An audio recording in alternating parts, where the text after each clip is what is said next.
দেশ বিদেশের সর্বশেষ স্পোর্টস আপডেট নিয়ে বিয়ন্ড বর্ডার স্পোর্টসের নিয়মিত আয়োজন sports bulletin powered by Beyond Border study abroad. আর এই আপডেটটি আপনাদের সাথে আছি আমি সুমাইয়া জাহান সামান্থা। চলুন দেখে নেই আজকের স্পোর্টস আপডেট।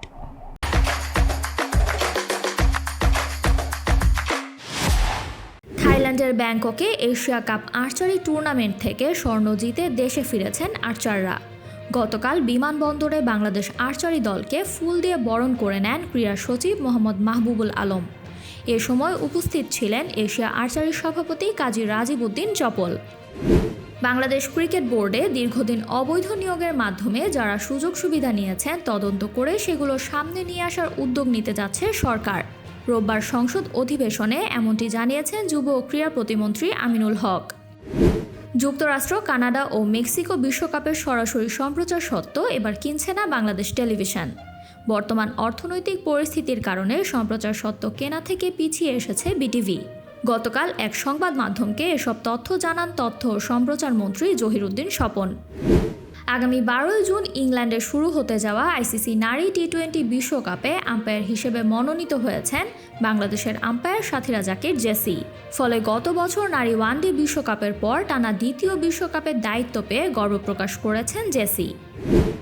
এফসি অনূর্ধ্ব 20 নারী এশিয়ান কাপের মূল পর্বে খেলতে ব্যাংককে পৌঁছে প্রথম দিনের অনুশীলন সম্পন্ন করলেন আফিদা খন্দকাররা, যেখানে কোচ পিটার বাটলারের তত্ত্বাবধানে কাঠামোগত ওয়ার্ম আপ, টেকনিক্যাল ড্রিল এবং বল দখলের ওপর ভিত্তি করে অনুশীলন শেষ করে তারা।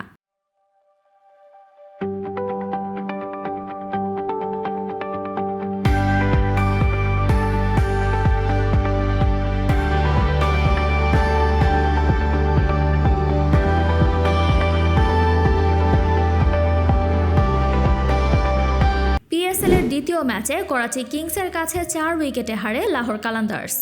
ম্যাচে 8 উইকেট হারিয়ে 128 রানে থামে লাহোর। জবাবে 19 ওভার 3 বলে 6 উইকেট হারিয়ে জয় নিশ্চিত করে করাচি। বিশ্বকাপের দ্বিতীয় প্রীতি ম্যাচে কলম্বিয়াকে 3-1 গোলে হারিয়েছে ফ্রান্স, যেখানে দেজিরে 2-এর জোড়া গোলে জয় নিশ্চিত করে দলটি। ফলে জুনের পর থেকে অপরাজিত থেকে টানা 2 জয় দিয়ে মার্চ উইন্ডো শেষ করল ফ্রান্স। আইপিএলে কলকাতার বিপক্ষে 4 উইকেটে জয় পায় মুম্বাই ইন্ডিয়ান্স। টসে হেরে ব্যাট করতে নেমে 4 উইকেট হারিয়ে 220 রান সংগ্রহ করে কলকাতা। জবাবে রোহিত শর্মা ও রায়ান রিকেলটনের ব্যাটিংয়ে ভর করে 19 ওভার 1 বলেই জয় নিশ্চিত করে মুম্বাই। 19 বছর বয়সে জাপানিজ গ্র্যান্ড প্রি জিতে ফর্মুলা 1-এ ইতিহাস গড়েছেন কিমি অ্যান্টোনেল্লি। এর ফলে টানা দ্বিতীয় জয়ের পাশাপাশি পয়েন্ট তালিকায় শীর্ষে উঠে সবচেয়ে কম বয়সী ড্রাইভার হিসেবে চ্যাম্পিয়নশিপে লিড নেয়ার কীর্তিও গড়েন তিনি। নিউজিল্যান্ডের বিপক্ষে ওয়ানডে অভিষেকেই বিশ্ব রেকর্ড করলেন দক্ষিণ আফ্রিকার 20 বছর বয়সী অলরাউন্ডার কাইলা রেনেকে।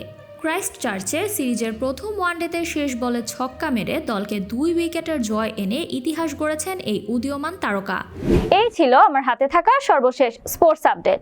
এছাড়া আমাদের সাপ্তাহিক cricket analysis show the Analyst Angle এবং football show the Football Insight দেখার আমন্ত্রণ জানিয়ে বিদায় নিচ্ছি আমি সামান্থা।